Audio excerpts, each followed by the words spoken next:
കൊച്ചിയിലെ ദേശനാമങ്ങളുടെ ചരിത്രം പുസ്തക രൂപത്തിലാക്കിയിരിക്കുകയാണ് എഴുത്തുകാരനായ പി പ്രകാശ്. ഒട്ടേറെ പഴമക്കാരെയും ചരിത്രകാരന്മാരെയും നേരിൽ കണ്ട് വിവരങ്ങൾ തേടിയാണ് പുസ്തകം തയ്യാറാക്കിയത്.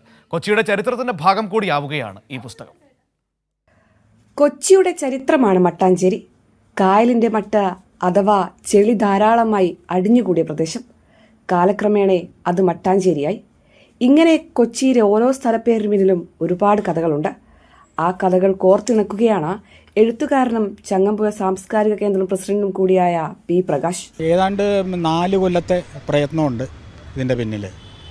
കാരണം 200-ഓളം സ്ഥലങ്ങൾ, കൊച്ചിയിലും പരിസരത്തുള്ള 200-ഓളം സ്ഥലങ്ങളെ പറ്റി ഇതിൻ്റെ അകത്ത് പറയുന്നുണ്ട്.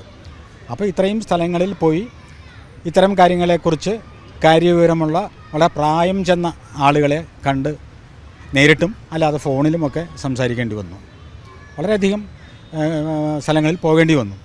കൊച്ചിയിലെ സ്ഥലനാമങ്ങളുടെ ചരിത്രം എന്ന പുസ്തകത്തിന് പിന്നിൽ 4 വർഷത്തെ പരിശ്രമമുണ്ട്. ഇപ്പോൾ എറണാകുളം എന്നുള്ള പേര് ഉണ്ടായത് ശാസ്ത്രീയമായി നമ്മൾ പറയുകയാണെന്നുണ്ടെങ്കിൽ എരണം എന്ന പഴയ തമിഴ് വാക്കിന്, പണ്ട് ഇവിടുത്തെ സംസാര ഭാഷ തമിഴായിരുന്നു, എരണം എന്നുള്ള തമിഴ് വാക്കിന് ഉപ്പ് കലർന്ന ചെളിമണ്ണ് എന്നൊരർത്ഥമുണ്ട്. അപ്പോൾ എറണാകുളം ഒരു ചതുപ്പ് പ്രദേശമായിരുന്നു. ഇവിടെ ഈ ഉപ്പ് കലർന്ന ഈ ചെളി മണ്ണുണ്ടായിരുന്നു. അപ്പോൾ എരണം അധികം കുളം ഉണ്ടായിരുന്നു ഇവിടെ. അങ്ങനെ എറണാകുളം ഉണ്ടായി എന്ന് പറയാം. ഒരു സ്ഥലത്തെക്കുറിച്ച് നിലനിൽക്കുന്ന എല്ലാ കഥകളും പുസ്തകങ്ങളിലുണ്ട്. ചിലത് കെട്ടുകഥകൾ മാത്രമാവാം.